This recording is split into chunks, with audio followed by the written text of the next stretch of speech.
The Online Business Exchange was a two-day live event presented by the Business School at the Open University.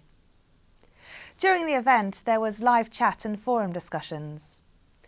The live chat is now closed, but we hope you enjoy the video that follows.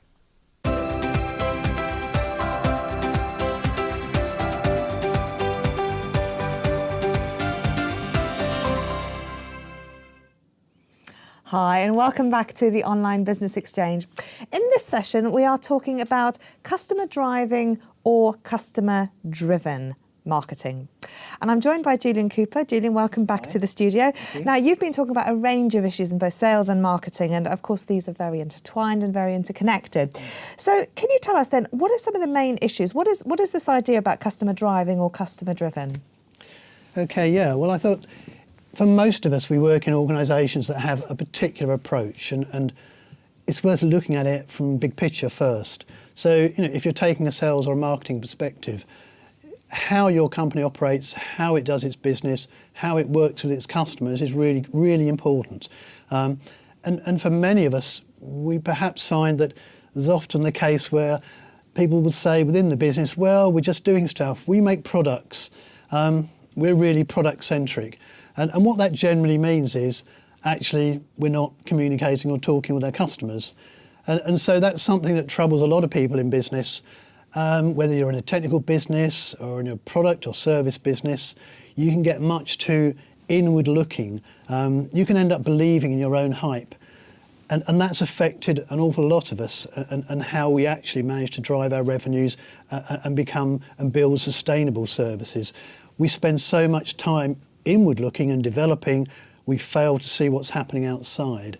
So we use the term customer driving, where really the organisation is pushing ahead, developing products, putting them out into the market, full of confidence they're going to work.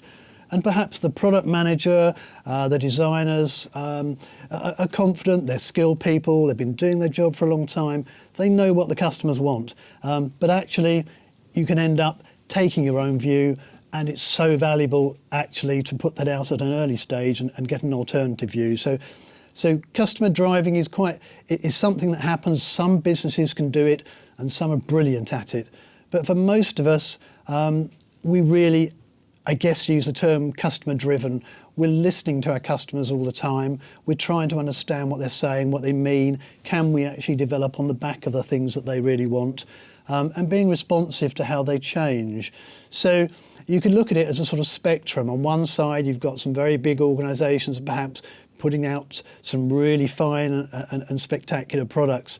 And on the other side, you've got that listening to customers and perhaps incrementally changing what you do, bit by bit, week by week, in response to feedback. So there's a kind of, try and understand where you sit within your business in that model. And if you do, it gives you a better chance to get your sales strategy right, to understand what you need as part of that strategy, and then to work with your marketing people and your designer people to actually to achieve what you can, either in that particular mode or perhaps think about changing that a little bit. So two very different perspectives. One is basically being very innovative. It's saying, you never know you needed this. We're driving the market. The customers are responding. And one's saying, we've listened to some of this. So again, you said this could depend on the sector that you're involved with. Right. It could depend on the products that you're looking at. But also you say that there is a continuum. And I'm wondering whether within all businesses there is a point at which we pin ourselves in that continuum. Is it a case that there is one definitive point for each company, or does it depend on the products and services? Are there some organisations that may be very customer driven but also be trying to innovate in smaller areas, and to what extent does that make business sense when we're looking at the picture holistically? Yeah, that's a great point. And it's actually one of the tricks that I've used in some workshops I've run, and you get people to start off and say, where do you think you are on that spectrum?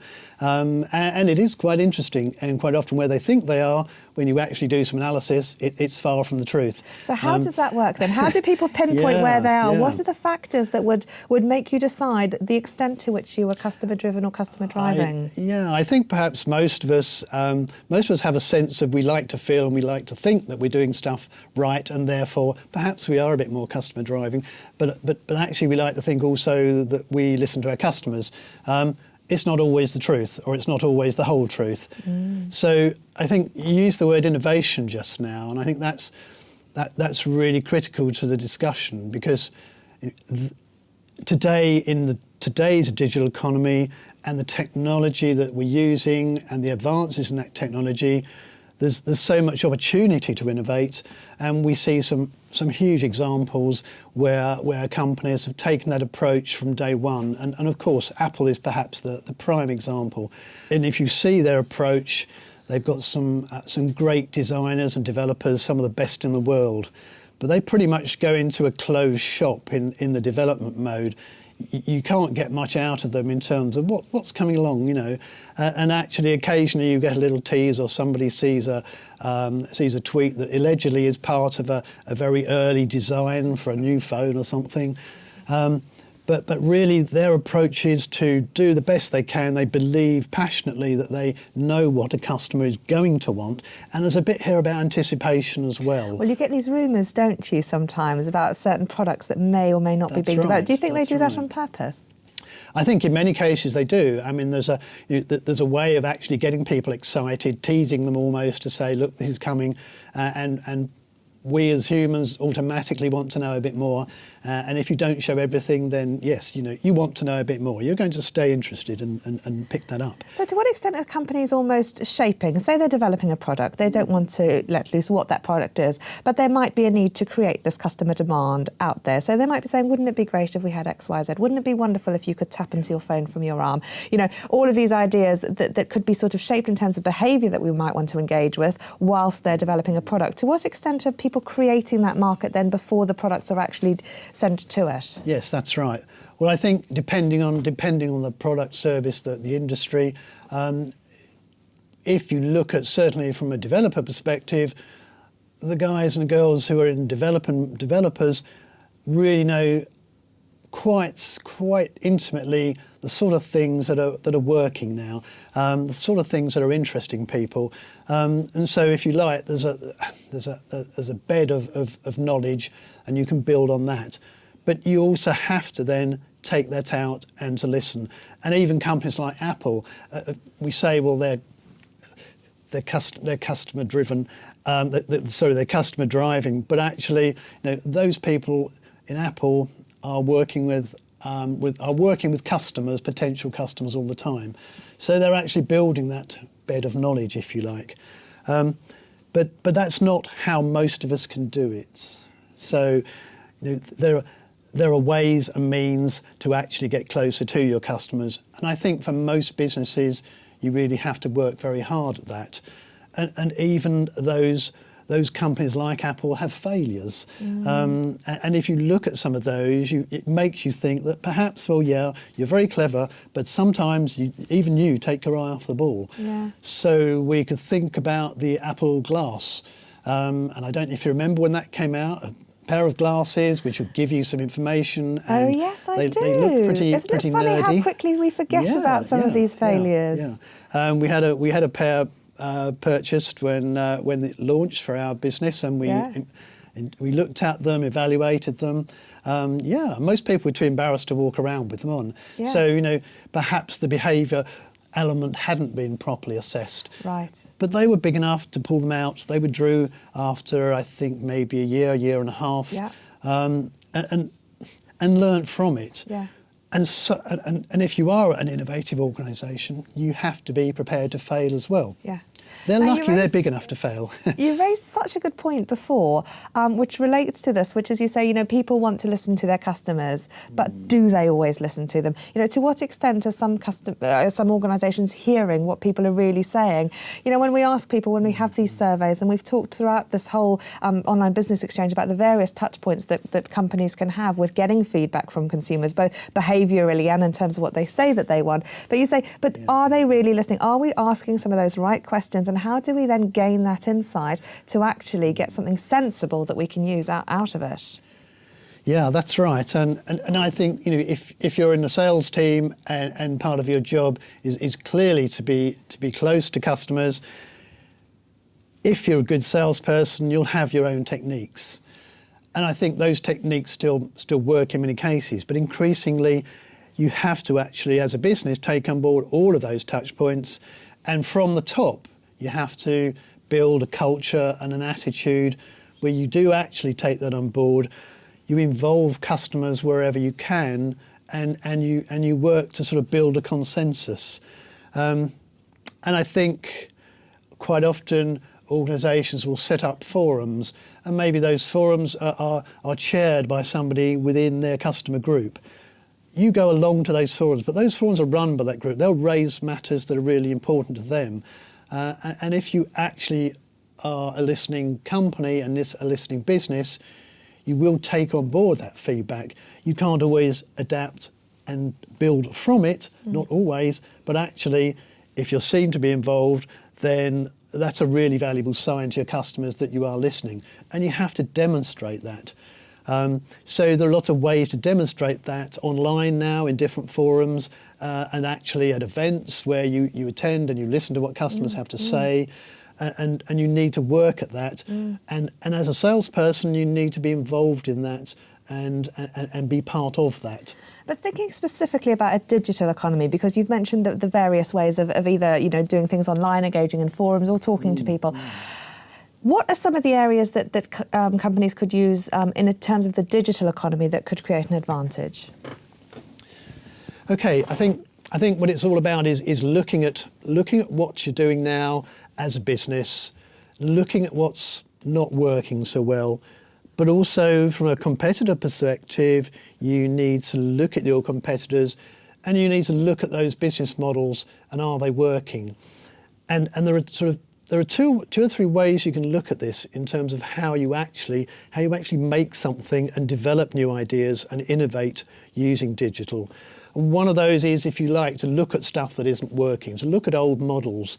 And if we take an example there, we could use an organisation like Uber. So that's basically a new idea in terms of actually phoning or emailing and grabbing a taxi pretty much online. So the old idea of working with perhaps the London taxis, where you just put your hand up and wait for something to stop and it's got a yellow light on, that business model is really being challenged.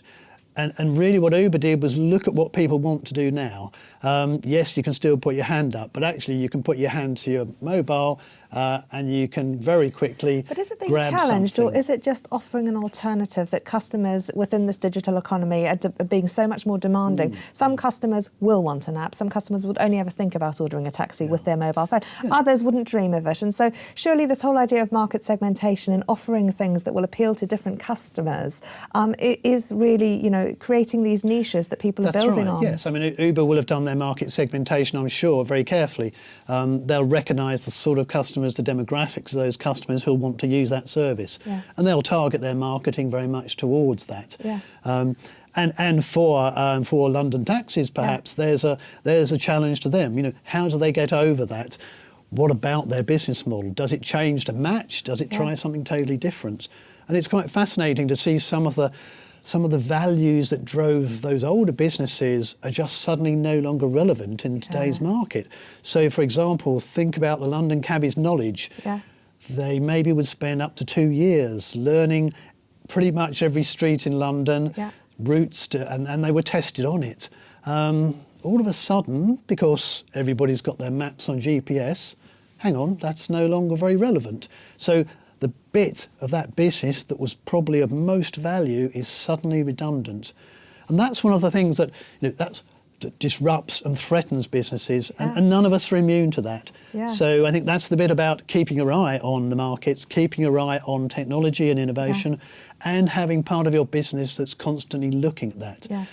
Have a little bit of your business that's in the R&D area, that's doing a bit of blue sky stuff, but is also actually looking at what your business is doing now and how you can change perhaps incrementally using some of the new digital tools. So going back to our point before, when we were looking at this continuum and we were thinking about where people might be, would your argument be then that you might be somewhere, but that you should have an eye somewhere else also, that part of the business should always be looking at being more customer driving and trying to be innovative within this digital economy? Is that something that you would say? I think that my basic premise is that generally speaking, we can't take our eyes off our customers. You may be very lucky and be able to have a massively skilled set of people who can develop something totally original and new. Yeah. In the end, if you don't know you want it, then you don't know you want it. So this relates sometimes to the it works. taxis, doesn't it? Because if someone were to say, I want to get there the cheapest route, so I'd like a human instead of a sat nav to get me there. I appreciate that the taxi driver knows the best way, but then all of a sudden you look at congestion and you think you can't possibly know that all of a sudden there's been a crash, whereas my sat nav can have that GPS tracking and can do that. So people will then start making those choices within that digital economy, and those values will shift. But people may not necessarily know that they want or need it at that time, and so like you say, those values can be taken away very quickly. But also customers, getting insight from customers, they don't always know what they want. So where is that balance then? I think the balance is constantly shifting, and I think increasingly customers are coming on board and wanting to be more of a product, of a service. They want to be more involved. They have a lot more power now than they've ever had before. Think about how you interact with various services. Think about how you react maybe with TripAdvisor. There's a great example. They are listening to their customers, but they've also got their customers becoming part of their business. The customer is both supplier and customer. So the model you have can change. So if you're thinking about innovation and change, think about innovation and change within your business model. And if you bring this back to a sales perspective, for example, then you need to be working with other parts of your business. You need to be thinking about those things, and actually you need to be feeding in information that you get from customers when you talk to them online, when you talk to them at an event, or whatever. And still, within a sales environment, you are generally the people who are closest to those customers.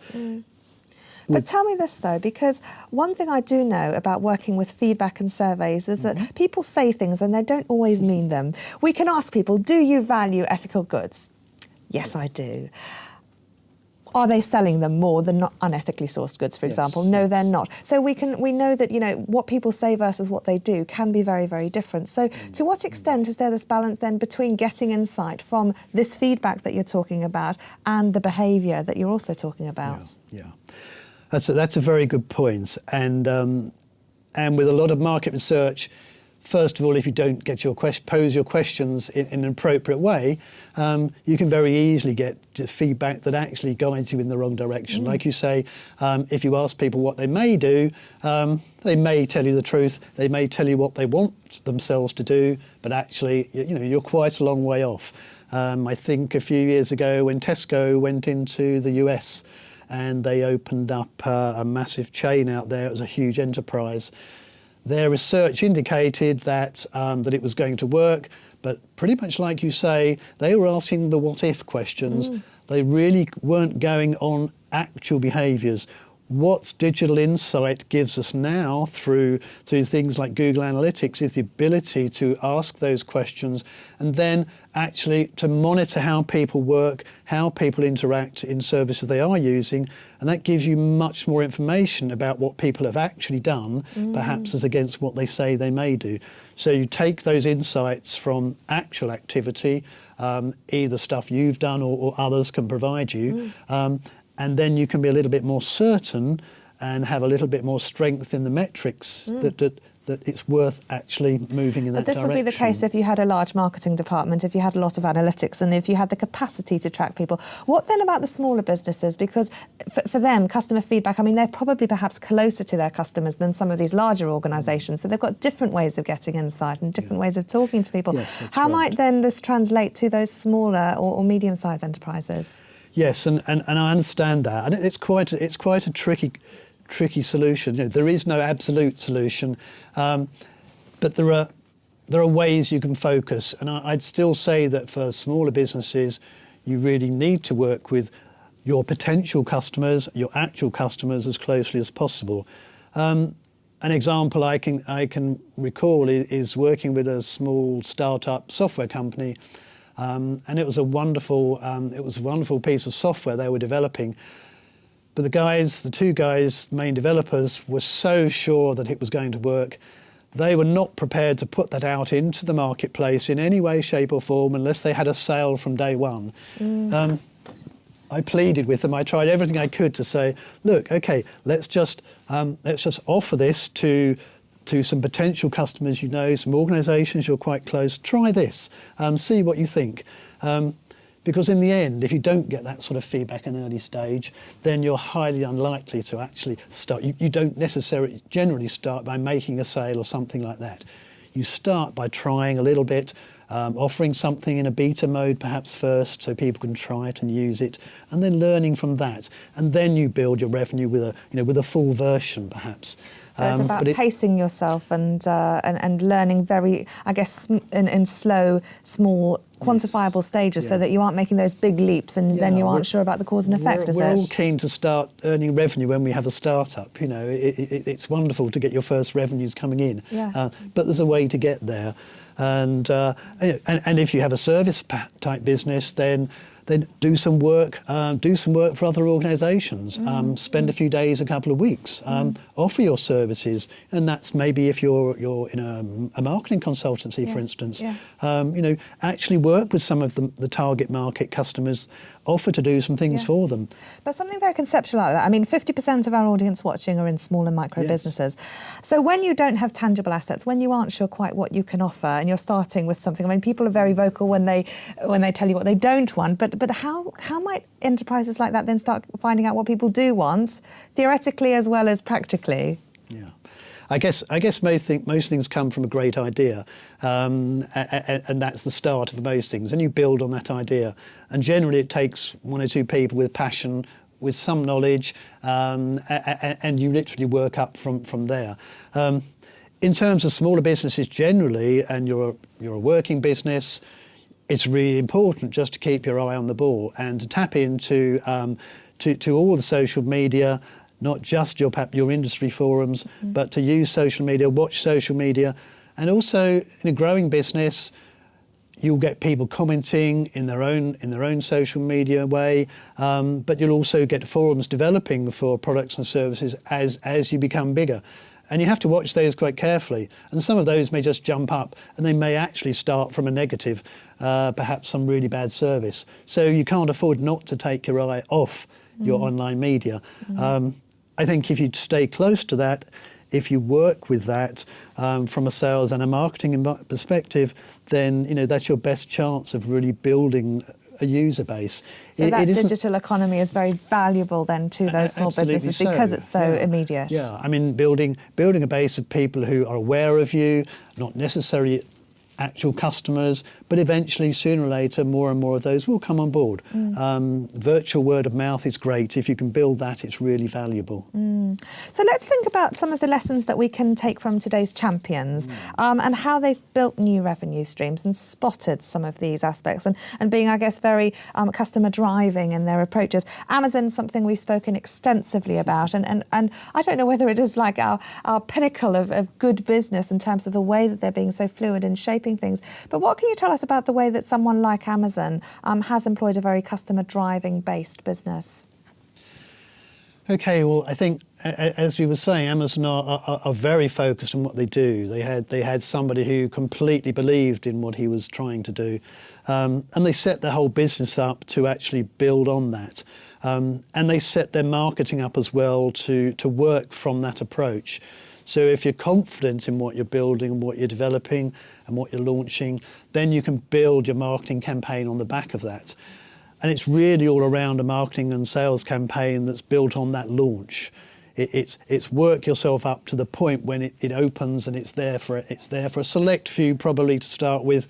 Your pricing is pitched at a particular level, but it's a holistic marketing campaign. Everything's built around that launch. It's big, it's flashy, and you've got a select audience for the launch. So the company works in that sort of way. Yeah. Now, if you're actually not taking that approach, you may well be thinking about actually slowly putting something out into the market, trying it and seeing. So you use what's called a soft launch approach. Right. perhaps try it with 1 or 2 customers. You don't launch a big marketing campaign. You perhaps have maybe 4 or 5 customers just initially on a product or service to try it out. And then you gradually build from that. You get endorsements from those people you're working with. I mean, Amazon, though, you know, they did it right, but it did take them 20 years before they started making a profit. Sometimes I think we forget that some things have built, you know, slowly, and maybe not quite as slowly as you're implying. And I appreciate that might be for some of the audience here who are in those SMEs. But nonetheless, you know, there is this extent to which we can see success, and it's very easy to retrospectively consider that has always been the case. That's right. And if we look at, let's just stay with Amazon for a moment, but what they're good at is innovation, but also what they've been good at is actually thinking about what they're doing and what their customers are saying, the feedback they're getting from their customers, and perhaps from different perspectives. So one of the things that Amazon learnt quite a few years ago now was that because they were setting up an online digital service, remember originally it was Amazon Books and then Kindle came along, but as part of that infrastructure that they built, they had to learn a lot about how to use that infrastructure and how to build the technology and ramp it up to take bigger and bigger volumes. And as they did that, they realised that there was potentially another revenue stream for them. So they began to try opening up their own services, their own infrastructure.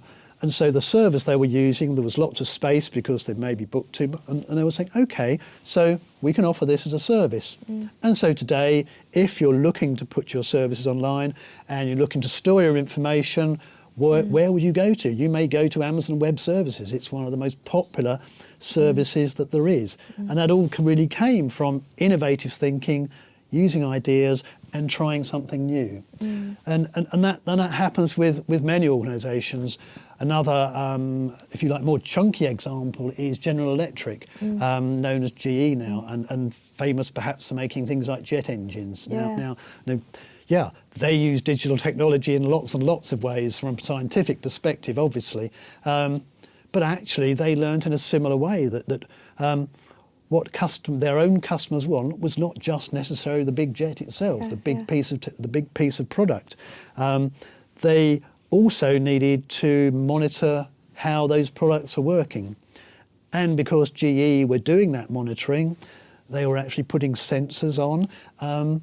They were able to then offer that as a service to their customers. So they went from product to service orientation. Yeah. Julian Cooper, that's all we've got time for, but thank you so much. It's very interesting the way that you talk about some of these aspects in terms of theoretical ideas about driving or being driven, and also how much we can learn from some of these big organisations. Presents quite a challenge to some of those small and medium enterprises who are thinking about, you know, learning from some of those things. And hopefully, you know, the various aspects that we've spoken about within this online business exchange about supply chain management, about finance, and of course about insights into customer bases will help drive and shape ideas for people at home who may be enjoying these videos. Thank you, Julian. That's all we've got time for today. Thank you, Karen. We'll be back in half an hour to discuss finance in a digital economy in another video, but please do chat in the meantime. And that will be with John Quillow and Will Brambley. I'll see you very soon.